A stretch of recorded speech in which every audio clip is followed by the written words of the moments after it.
најмодерните, најсофистицираните медицински установи тука кај нас, а нас ни е посебно драго што нивниот тим е всушност пријател на емисијата Македонија денес.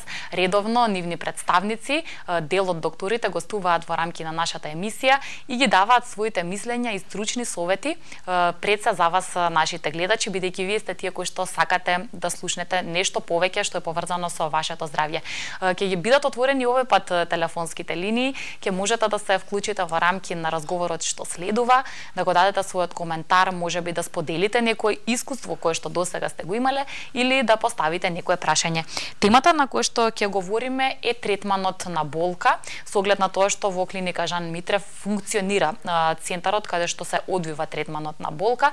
Меѓутоа сите детали поврзани со целиот овој процес ги дознаваме од мојата денешна последна соговорничка, па тука и посакувам добри дојден на доктор Дијана Попевски, анестезиолог, дел од стручниот докторски тим на клиниката Жан Митрев. Доктор Дијана, добро утро, добре дојдовте во Македонија денес. Добро утро и добро ве најдов. Добро утро и честит Божик на сите кои што го слават денешниот празник. Ви благодарам многу. Јас се надевам дека ќе имаме еден убав и интересен разговор. Би рекле болката веројатно не е интересна тогаш кога треба да се соочиме со неа, но сепак постојат начини како да се помогне на луѓето кога се соочуваат со истата. Но најнапред еве да дадеме еден убав вовед и на некој начин дефиниција што всушност представува болката. Па болката представува едно непријатно сензорно и емоционално искуство кое настанува како резултат на веќе актуелно или во најава некое ткивно оштетување. Сега таа е варијабилна помеѓу различни луѓе, може да биде опишана со различен интензитет, меѓутоа и кај една иста индивидуа болката може да биде со различен интензитет во различно време. Субјективните чувства исто така играат влијание врз карактерот и интензитетот на болката, меѓутоа сепак секако дека е крајниот ефект на пациентите кои што доаѓаат кај нас е да бидат комплетно обезболени. Ќе ги спомнеме покасно и сите тераписки модели кои што го вклучуваат в тој третман. Да, тоа е еден навистина посебен процес, тоа е дел од вашата работа, па драго ми е што ќе споделите денеска заедно со нас. Може ли да се направи некоја поделба или категоризација на болката? Постојат ли различни типови на болка кои што си имаат своја клиничка поделба? Клиничката поделба генерално опфаќа две категории на болка, тоа е акутната болка и хроничната болка. Акутна болка настанува во моментот или набрзо после ткивното оштетување и акутната болка се карактеризира, ние викаме ноцицептивна болка од рецептори кои што се на површината на нашето тело, се викаат ноцирецептори или ноцицептори од латинскиот збор ноци, што значи штета или повреда. Карактеристика на акутната болка е тоа што имаме силен, ние викаме невроендокрин стрес одговор или во превод кажано, значи на пример зголемен крвен притисок, зголемена срцева фреквенција ради болка, забрзано дишење ради болка. Значи сите тие моменти се поврзани со моментот на акутна болка. Типови на акутна болка се секој тип на посттрауматска болка, постоперативната болка, постпородилната болка исто така, породилната болка исто така акутна болка. За разлика од неа, хроничната болка се јавува после предвидениот период за третман на акутна болка или последен разумен период на опоравување кој што може да биде од 1 до 6 месеци.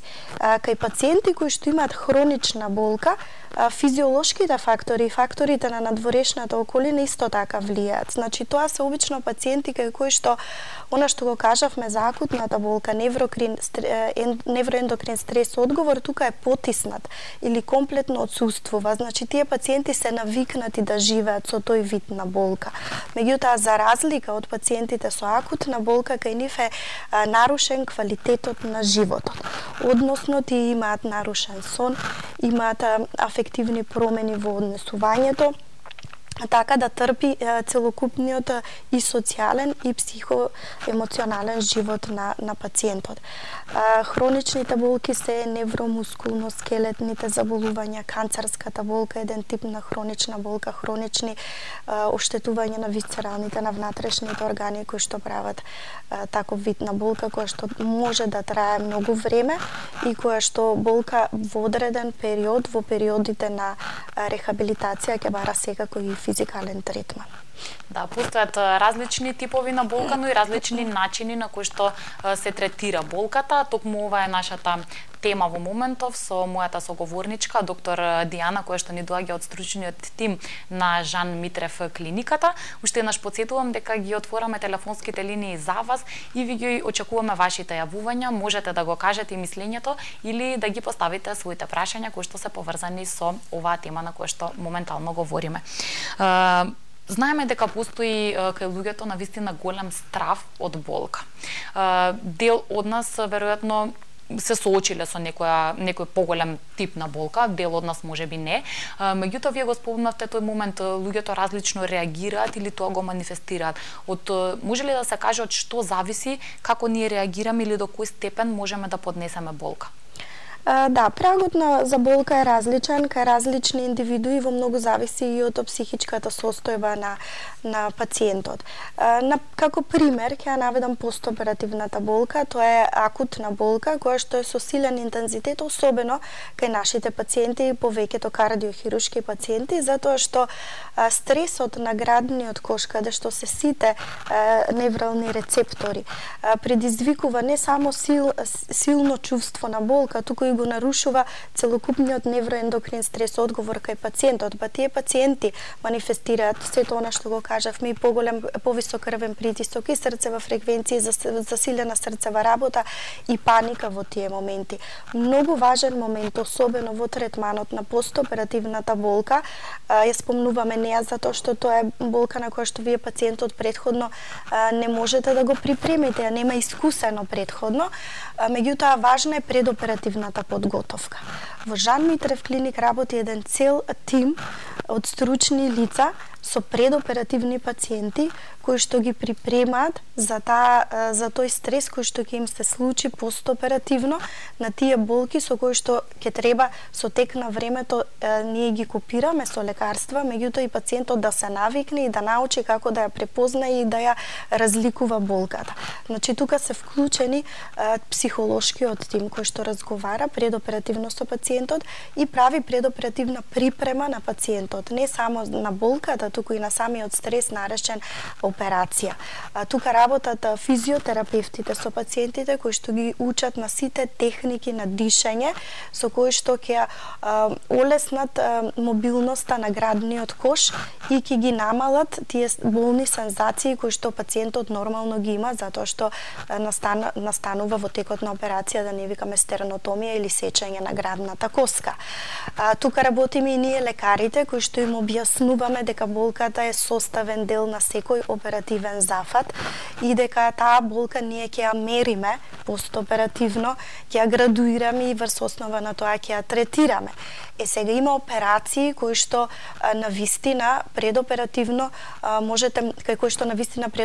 можете да влијаете со тоа што се пласираат епидурални катетери на кои што се аплицираат опиоидни аналгетици уште за време на операцијата интраоперативно и истите тие продолжуваат во постоперативниот период и на тој начин го подобруваат комодитетот на пациентот и му го олеснуваат опоравувањето.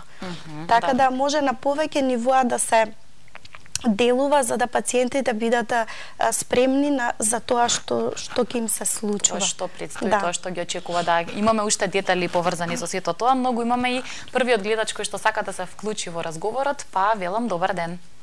Добар ден и убав среќен ден. Да, ќе замолам само во режијата малку погласно да го слушнеме гледачот и вам малку погласно да зборувате. Ова денешен Божик на католиците вака.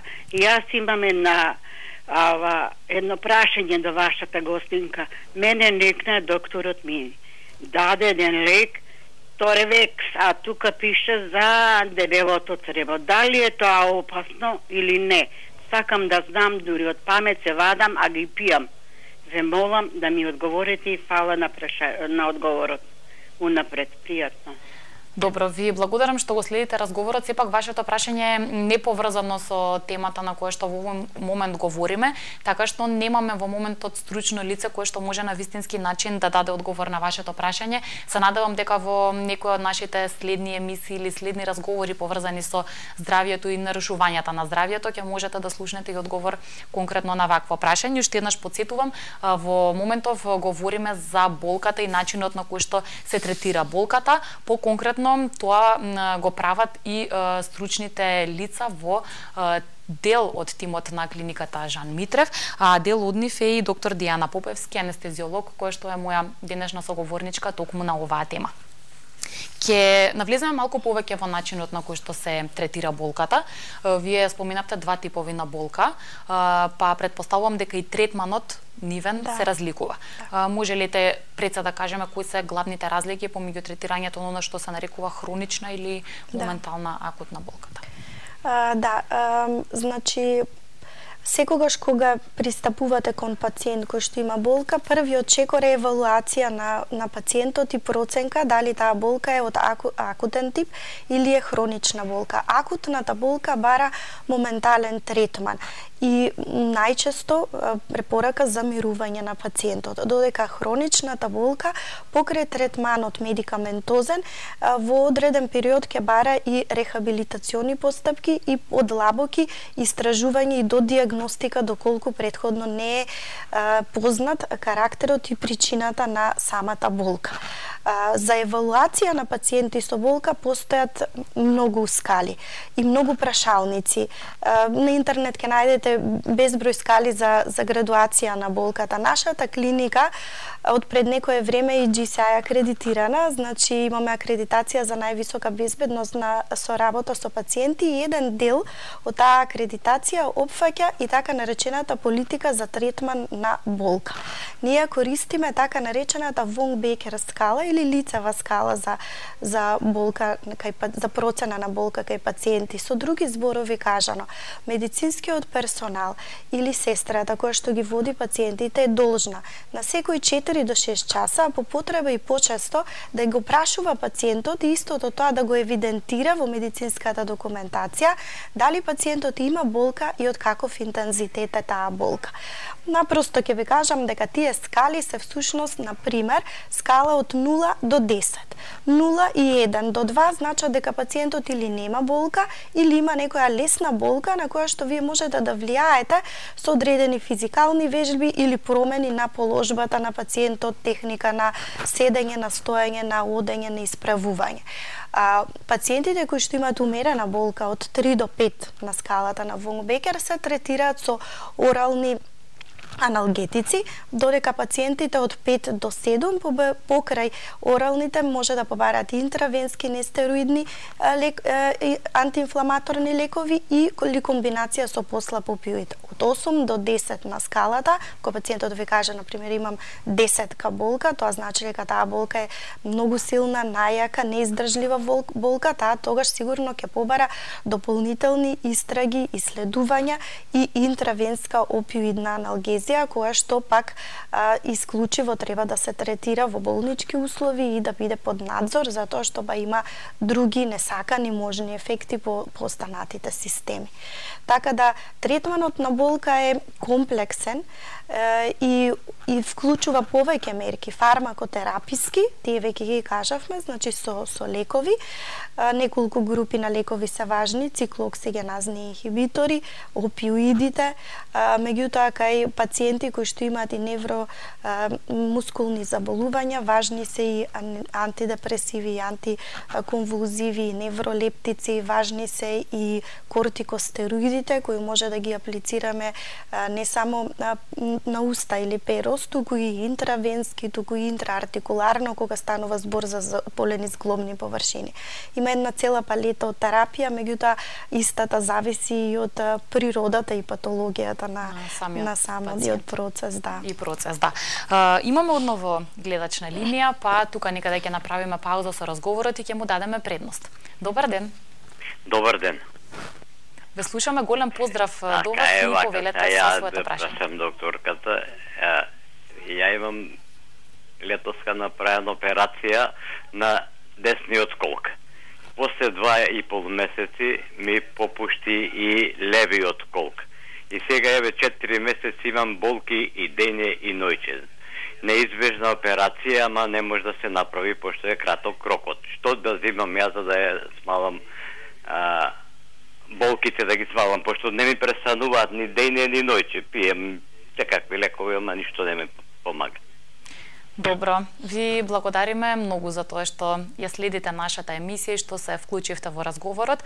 Претпоставувам нели проблем со хронична болка, која што трае подолг временски период и еве еден мал совет од вас како би можел пациентот да се справи со истата. Да, значи ова е одличен пример за еден од многуте пациенти кои што ние ги третираме во центарот за болка. Тоа се амбулантски пациенти кои што доаѓаат во Жан Митрев клиник, најразлични патологии на пациенти. Значи, јас искрено го повикувам пациентот да дојде кај нас на еден разговор и преглед и да го видиме не само карактерот на болката, туку и од каде точно потекнува болката, кои нервни подрачја ги зафаќа и што можеме да направиме.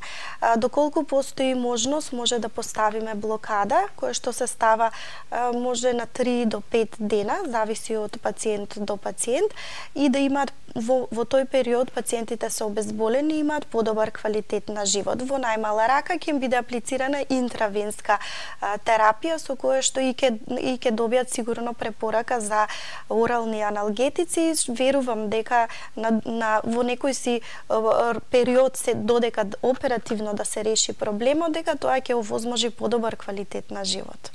Што е најважно од се, тогаш кога ќе се ослободиме од болката, навистина веднаш се подобрува квалитетот на нашиот живот. Бидејќи постојано го споменувате вашиот пристап и начинот на кој што сето ова го работите, сакам малку подобро на нашите гледачи да им го представиме центарот за болка кој што го имате во Жан Митрев клиника. Колку време веќе пред се функционира овој центар? Центарот функционира неполни речиси веќе 2 години. Тоа е една многу убава амбуланта во која што пациентите доаѓаат со болка, а си одат речиси обезболени. Значи, секогаш кога доаѓаат, ние го забележуваме степенот на болка и знаете колку е убаво кога пациентот ќе рече дека дошол со 8 или 10 од скалата, а ќе му евидентирате во наводот дека си оди со 2 или 3.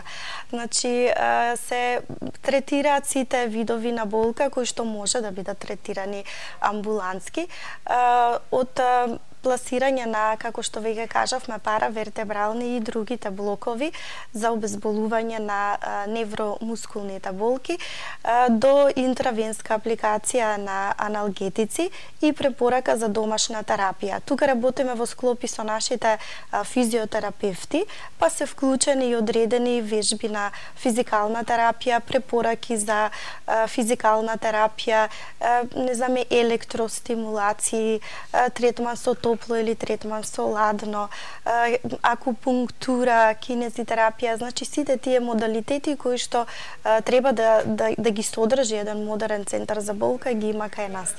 Да, уште малку повеќе ќе позборуваме за начинот на кој што работите и вашиот прекрасен тим, но ќе го слушнеме и следниот гледач кој што чека на линија. Добар ден.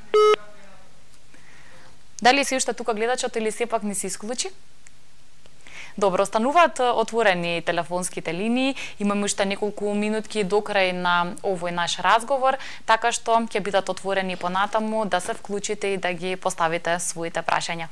Да позборуваме малку поконкретно и за самиот тим, кој што е дел од Центарот за болка. Вие споменавте мал дел од нив, но како изгледа нели комплетниот тим на луѓе кој што мора да биде таму присутен, се со цел на вистински начин да им се помогне на оние на кои што им е потребно? Да, тоа е се луѓе кои што главно ја познаваат таа проблематика одлично. Значи, нашите анестезиолози, доктор Емил Стоицовски, он е шеф на оделот за интензивна нега и лекување, доктор Катања Грамосли, одговорна за оделот на анестезија, јас и уште една колешка која што исто така е, уште двајца извинете колеги кои што се исто така анестезиолози. Сестрите кои што се анестетичари и кои што ни помагаат, затоа што вие кога кога сакаме да пласираме, например, кога направиме паравертебрална блокада, секогаш ви е потребен асистент кој што ќе ви отвара стерилно, ќе ви ги спреми смесите на анестетици кои што ви се потребни, ќе го подготви пациентот и ќе го држи за одредената процедура. Физикална терапија и целиот тим на физикална терапија е исто така важен и составен дел од нашиот центар за болка и ние речиси секогаш на крајот од третманот повикуваме некој од тимот од физикална терапија да поразговара со пациентот и да им даде адекватни совети за тоа што смета дека пациентот треба понатака да прави во периодот на рехабилитација откако ќе се смират акутните болки. Доколку станува збор за некои невролошки заболувања, Жан Митрев клиника има и невролошки тим начело со професор доктор Илиевска, кој што може да биде искористен за консултација за сите невролошки заболувања, повреди на нерви, нервни корени. Имаме и ортопеди, со кои исто така одлично соработуваме на темата како што беше што се јави гледачот и не е така ретко ортопедите после ортопедските операции ги испраќаат кај нас пациентите за да им објасниме како да ги менаџираат нормалните оперативни болки, да, кои што следат после нивните операции. Така да, комплексен е и голем не е тимот, меѓутоа убаво е да се работи, како што кажа, во таков центар. Центарот, како што кажавте, работи отворена за оние на кои што има потребна помош. Сметам дека е корисна информација за нашите гледачи. Дали тоа значи дека вратите од вашиот центар се отворени буквално за секој кој што чувствува различен тип на болка или единствено наменет за оние кои што кај вас се лекуваат или врз кои што била извршена одредена интервенција, па нели потоа во секој случај дека им следува ваков третман? Не. Значи, може да се обратат буквално сите пациенти кои што имаат било каков здравствен проблем кој што е поврзан со болка. Доколку тоа побарува дополнителна диагностика и е во доменот на она што ние можеме да го понудиме, Жан Митрев клиник стои е отворен за поголемиот дел од диагностички процедури кај пациентите. Не е поврзан само за наши пациенти, затоа што многу луѓе имаат најразлични типови на акутна и хронична болка која што не е постоперативна. До центарот или до нас се доаѓа со едноставно закажување преку информација на нашите телефони. Пациентот ќе закаже термин, ќе добие консултативен преглед, доколку постои опција за третман, ќе се договориме, ќе го насочиме како да биде третиран и ќе му дадеме некои корисни совети како може да си го олесни квалитетот на животот. Така да отворени сме за сите пациенти. Ето, ова е една убава информација за сите оние кои што го следат нашиот разговор, а може би имале потреба нели од вашата помош. Предпоставувам дека тогаш кога постои болка, нешто што е најважно е всушност времето, за колку кратко време да кажеме, истата би ја снемало. Секој од нас сака за што пократок временски период повеќе да не ја чувствува истата. Од што зависи тоа? Постојат ли различни услови од кои би значело или кои што би допринесувале дали можеме да се справиме побрзо со болката или сепак би било потребно малку подолго време за болката да биде намалена и потоа сосема да исчезне? Аналгезијата или обезболувањето главно зависи од типот на лекарства кои што ги аплицирате. Секогаш кога даваме лекови на уста во форма на таблети, на нив ќе им треба повеќе време. Затоа и велиме дека, например, сестрата кај нас, која што го проценува пациентот дали има или нема болки, откако ќе му даде орален аналгетик, истото тоа го прави после 45 до 60 минути. Тоа е максималното време кое што е потребно да лекот си ја постигне максималната концентрација и вие да очекувате дека ќе има некаков одговор на истиот. Кај интравенски аплицираната терапија, значи преку вена, тоа е многу пократко, затоа што тие лекови делуваат побрзо и во тој случај и ефектот е пократок за некои 30 до 40 минути. Кај паравертебралните блокови, кои што ги спомнавме и претходно, кога боцкаме во покрај рабетниот столб од двете страни, кај што излегуваат практично нервите, во тој случај ефектот е веќе после неколку минути. така да во болнички услови секако дека ефектите се многу побрзи, меѓутоа она што е важно е да му обезбедите на пациентот и условно кажано некој комодитет која ќе се замине дома. Значи не е само моменталниот ефект ние ќе го постигнеме во болница, можете се да направите. Меѓутоа треба да му обезбедите одреден временски период, барем со кој ќе може да има, како што кажавме, подобар и помирен квалитет на живот и да живе условно кажано со болка која што нема да ги нарушува секојдневните активности. Вашата професија во секој случај дека е стресна, навистина е така изгледа вашето секојдневие, но она што сакам да прашам, постојат ли можеби кај вас некои посебно стресни ситуации кои што знаат да бидат исклучок, можеби некои ризици или несакани моменти кои што поради различни фактори или причини сепак би можеле да се случат и во центарот за болка? Да, значи амбуланта си амбуланта. Сега особено пациентите кои доаѓаат во Жан Митрев клиник, доаѓаат пациенти со најчесто најтешки патологии и обично пациенти кои што претходно биле оперирани од срце, имаат вградени пейсмейкери, имаат проблеми со ритмот на срцето, имале срцев застој или некои други тешки срцеви проблеми. Кога третирате таков пациент и најмалата работа која што можете да направите да му помогне на пациентот всушност може да се претвори во нешто особено ризично по неговото здравје. 90% од пациентите кои што доаѓаат кај нас се пациенти кои што други болници не би ги прифатиле за лекување, токму поради сите овие коморбидитети кои што ги спомнавме.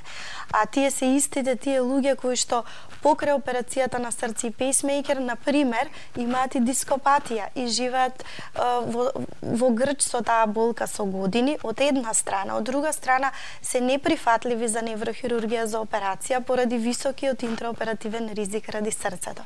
И ние сега се трудиме на некој начин на таквите, условно кажано, високоризични пациенти да им овозможиме да живеат со болеста и да добијат подобар квалитет на живот, во исто време помислувајќи да не го нарушиме нивниот примарен здравствен проблем.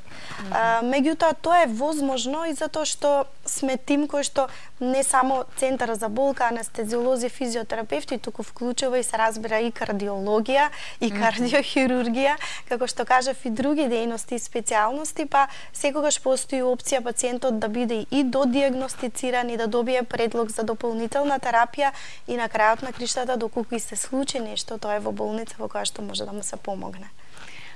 Имаме само уште неколку минутки до крај на разговорот. Имаме и гледач, ќе го слушнеме, ќе ве молам да бидете кратки со своето прашање. Добар ден. Ало. Ве слушаме. Ало, добар ден. Поздрав на докторката и на емисијата. Во моментот мислам дека сум јас најболна. Оперирана сум од дискус хернија пред 26 години. Моментално истата болка ја имам. Не сакајќи да речем се повредив и сега 4 дена сум во кревет, неспособна нити да одам на доктор, нити да се помрдам, нити нешто, некоја физичка работа да направам, не физичка, да станам од кревет. Моментално пијам кетонал, диклодуо, аналгин за смирување и ништо повеќе не можам, никој друг лек не можам да го употребам.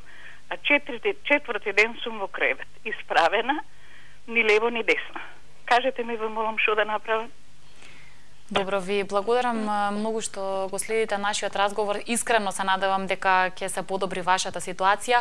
Сосема за крај, сосема кратко, кој би бил советот за господјата која што го постави прашањето? Јас топло и препорачувам на господјата во овие периоди кога е акутната болка треба строго мирување. Прво, второ, доколку нема ефект на таблетите кои што ги зема, би требало да прима интравенска терапија, значи во форма на аналгезија, која ќе биде во стадиум да почне полека да станува и да се движи, може да го посети нашиот Центар за болка и ќе видиме на кое ниво е таа дископатија и доколку може ќе направиме блокада со самото тоа после неколку третмани, дел од тие нервни завршетоци се надевам дека барем 50% ќе бидат умртвени и дека нема да ги чувствува тие симптоми во тој стадиум во кој што се во моментов.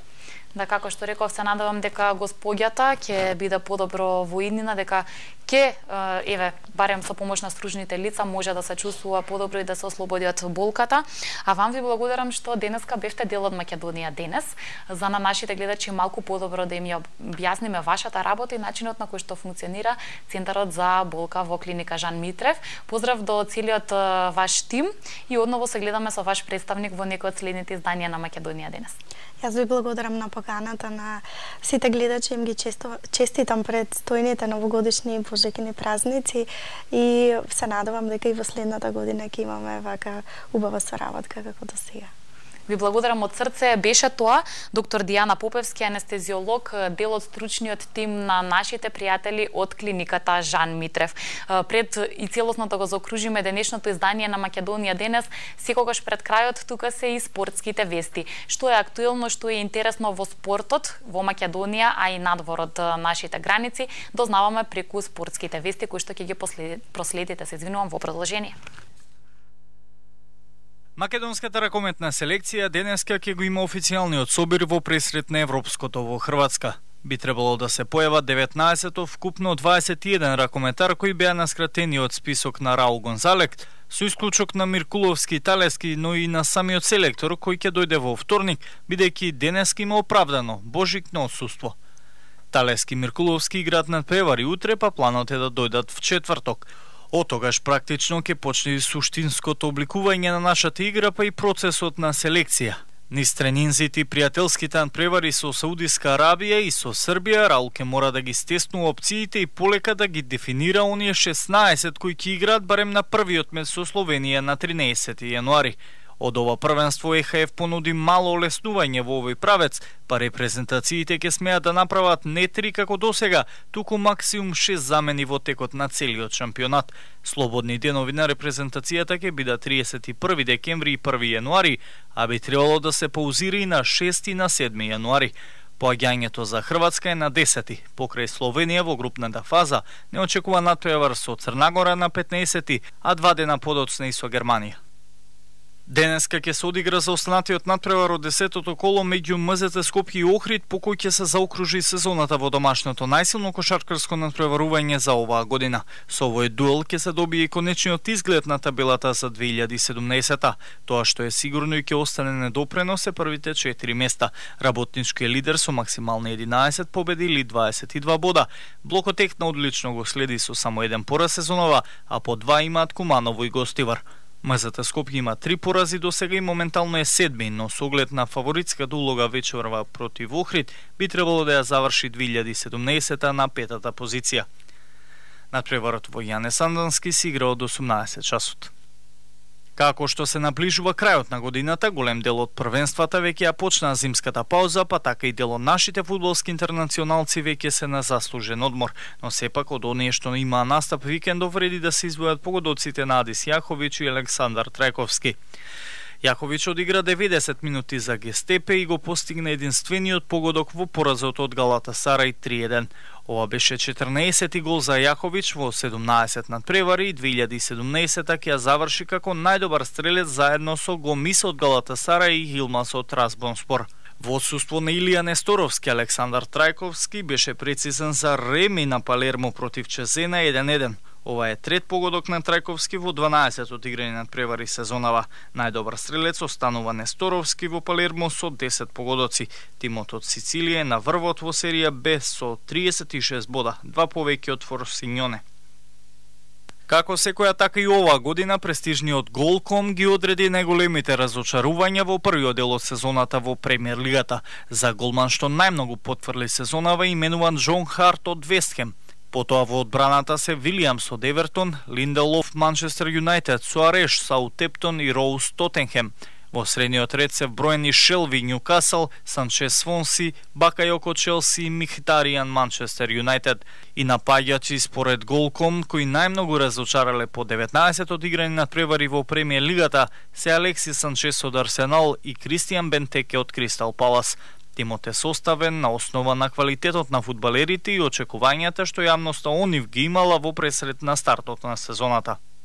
Поради католичкиот Божик ден за одмор има екипите во најсилното кошаркарско надпреварување во светот NBA лигата. Токму затоа денеска немам извештај за одиграни надпревари, но сепак издвојуваме интересен податок. Шпанецот Пол Гасол дојде до својот јубилеен трипл-дабл ефект како еден од најстарите кошаркари во историјата на NBA. По победата на Сан Антонио против Сакраменто, 37-годишниот Гасол реализира 14 поени, 11 скока и 10 асистенци. На тој начин дојде до својот 10-ти во NBA, а прв трипл-дабл во последните 2 години. Рекордот за најстар играч кој постигнал трипл-дабл во NBA го држи Кармелоун, кога во 2003-та на своји 40 години во дресот на Лейкерс постигна 10 поени, 11 скока и 10 асистенци за триумф против Сан Антонио. Со спортските вести кои што денеска ни ги подготви колегата Слагјан Ивковиќ, ќе го заокружиме и денешното дружење во Македонија денес. Тука некаде уште еднаш ви го честитам Божик на сите вам кои што денеска го прославувате. Ви посакувам од срце убави празнични моменти, споделување на радост и на среќа пред се со своите најблиски, со луѓето кои што ги сакате. Токму тоа е овој дел од годината, такви моменти и го одбележуваат. Се надевам дека бевме ваше добро друштво. Ако е така, знаете дека и утре се дружиме во Македонија денес, почнувајќи во 8 часот наутро. Она што сега следува е емисијата Во тек со колешката Мартина Проковиќ-Костовска, а знаете дека секогаш со вас е програмата на телевизија 24. Имајте убав остаток од денот и довидување.